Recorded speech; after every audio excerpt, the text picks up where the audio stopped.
काही स्थानिक नेत्यांसोबत बैठक झाली. या बैठकीत नेमकी काय चर्चा झाली?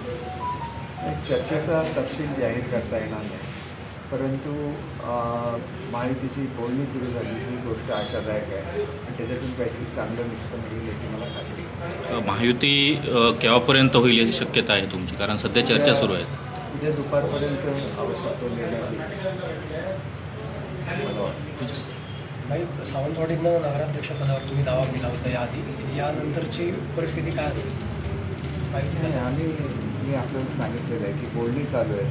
बोलणी यशस्वी झाल्यानंतर आम्ही सर्व काय ते आपल्याला सांगतो. कणकवलीत एक असं बघायला मिळतं की महायुतीचे बॅनर लावले होते, त्यात एकनाथ शिंदे आणि निलेश राणेंचा फोटो होता, पण नंतरच्या ह्याच्यामध्ये ते 2 फोटो हटवलेले दिसत आहेत. अजित पवारांचा फोटो मात्र त्यावर आहे. त्याबाबत तुम्ही काय सांगा? याच्यावर मला त्याबाबत काही माहिती नाही. राणेसाहेबसुद्धा महायुती संदर्भात इच्छुक आहेत, कसं पाहता? नाही, राणेसाहेबांनी पुढाकार घेतल्यामुळेच महायुतीची बोलणी चालू झालेली आहे. त्याच्यातून काहीतरी चांगलं निष्पन्न होईल अशी मी अपेक्षा करतो. ओके.